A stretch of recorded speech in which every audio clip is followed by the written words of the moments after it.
Makasih pimpinan. Tadi pantas kita semua bertepuk tangan untuk Pak Nusron. Kalau Pak Ketua nggak ajak tepuk tangan, saya akan ajak tepuk tangan buat Pak Nusron. Tapi nggak apa-apa sekali lagi untuk Pak Nusron. Kenapa saya kira harus tepuk tangan? Ini mencontohkan bagaimana seorang anggota DPR yang sudah karatan dalam hitungan 100 hari benar-benar jadi menteri. Menteri beneran. Karena banyak juga menteri yang masih sampai sekarang. Lihat sekali bahwa Pak Nusron menguasai dengan sangat baik semua isu-isu yang dipaparkan kepada kita, daging semua. Bahkan ketika menyembunyikan sesuatu pun datar, sehingga seolah-olah kita nggak sadar gitu. Untuk itu, saya terima kasih Pak Nusron, banyak hal yang sudah disampaikan. Nah, pertama saya ingin tanya terkait anggaran.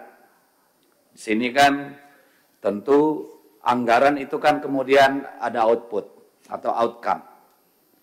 Saya tidak akan mengatakan pemotongan efisiensi anggaran itu sebagai efisiensi karena sampai 41% hampir 42,76 kalau nggak salah itu sudah pemangkasan anggaran.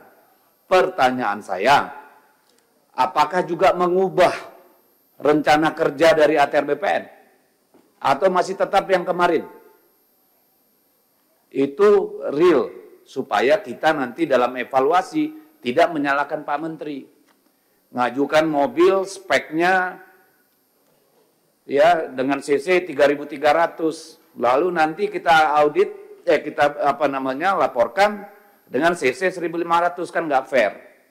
Ya, jadi saya ingin tahu konsekuensi dari pemangkasan anggaran itu ya terhadap capaian-capaian yang diusulkan berdasarkan rencana 2025 yang disusun tahun 2024. Itu yang pertama. Dan sini saya juga mau sampaikan bahwa jangan lupa bahwa APBN kita itu juga mendorong sektor real. Sehingga harus juga diperhatikan pengaruhnya terhadap ekonomi real. Yang kedua Pak Nusron, saya menangkap semangatnya tadi secara substansial, bicara tentang keadilan pertanahan, juga kepastian hukum, dan soal sosiologis ketika bicara tentang katakanlah hak apa yang sudah terbitkan nih, hak ulayat, tanah ulayat. Cuma yang menjadi pertanyaan saya, kenapa hanya Kalimantan Barat nih?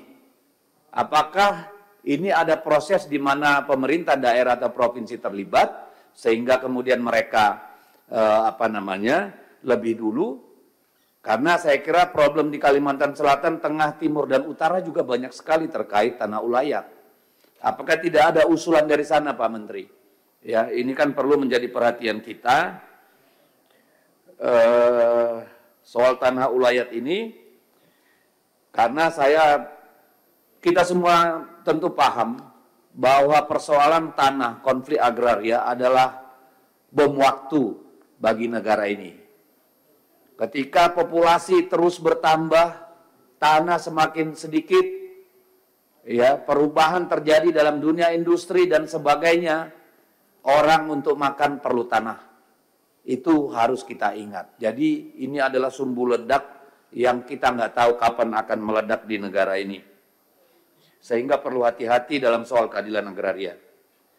Kemudian Pak Menteri, saya juga sangat tertarik dengan plasma dan inti.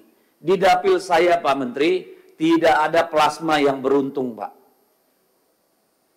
Setiap tahun per keluarga rata-rata hanya menerima 100-200 ribu per bulan, Pak, untuk 2 hektar tanah plasmanya.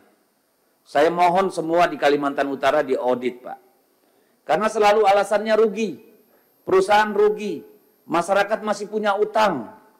Sampai kapan mereka harus menderita? Mending kembalikan 2 hektar itu mereka kelola sendiri. Kenapa jadi rakyat yang berutang di bank untuk plasma? Padahal tanah ulayat, tanah milik sendiri. Ini saya kira Pak Nusron, saya sangat butuh perhatian khusus dari Kementerian Agraria di Kalimantan Utara ini Pak. Ada satu kabupaten Malinau lebih luas dari Jawa Barat Pak. Penduduknya hanya 85.000 kurang.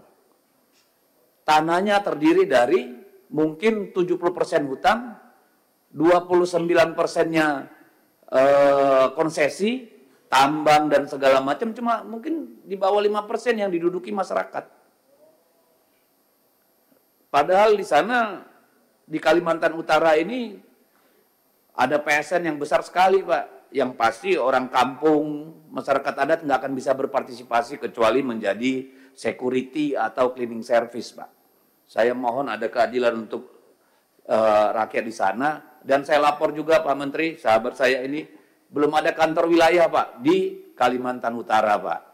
Padahal Papua itu saya lihat ada beberapa sudah, padahal lebih dulu Kalimantan Utara dimekarkan, tapi nggak ada kantor BPN wilayahnya. Jadi kalau ada pembagian sertifikat, itu mungkin 80% diambil sama Kaltim, Pak. Kaltaranya nggak kebagian. Ya, itu problem. Lalu kemudian ini terkait, tadi Bapak menyinggung, ada kerjasama sekarang tambahan Kementerian Transmigrasi, Pak. Mohon perhatiannya, Pak, untuk Kalimantan Utara, ya, supaya kalau ada di sana program transmigrasi, mohon disampaikan, bukan kewenangan Pak Nusron. Saya berharap itu 60-40, Pak. Ya, either masyarakat setempat 60, 40-nya masyarakat transmigrasi. Jangan sampai ada ketidakadilan yang nanti tahun-tahun mendatang bisa memicu konflik. Ini harus kita perhatikan. Yang keenam, terkait Satgas Kelapa Sawit, Pak. Pertanyaan cepat, Pak Nusron. Apakah di dalamnya ada Kementerian Keuangan, Pak? Ada. Baik. Ini terkait juga, Pak.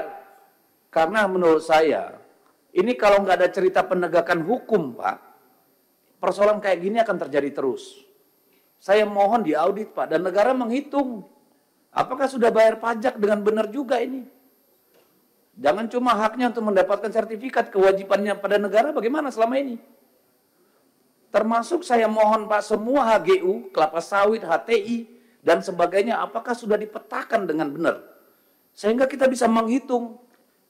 Apakah betul misalnya HGU diberikan 30.000 hektar, dia tidak menguasai 35.000 hektar. Sehingga 5.000 hektar itu selama ini tidak membayar pajak kepada negara. Ini kan sedang dibutuhkan negara, Pak. Itu salah satu cara untuk menambah pendapatan negara dari orang kaya, gitu, yang menipu terutama. Lalu kemudian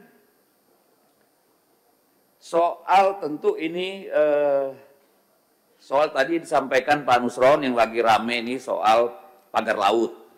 Tadi mau saya tanya, ternyata semua yang sedang diributkan ini tidak satu pun di kawasan PSN ya Pak Nusron. Dan kemudian tentu menjadi pertanyaan apakah ini bagian dari siapa? Apakah mafia tanah itu sendiri? Terlepas dari PSN atau tidak? Mungkin Pak Nusron tidak perlu sampai ke sana, tapi saya mau mempertanyakan Pak Nusron. Di sini kan disebut ada pembatalan hak HGB dan hak milik, tapi tidak disebutkan luasnya berapa Pak Nusron. Hanya disebutkan ada 50 total bidang. Tapi berapa luas itu Pak Menteri? Ya, kita pengen tahu itu berapa luas.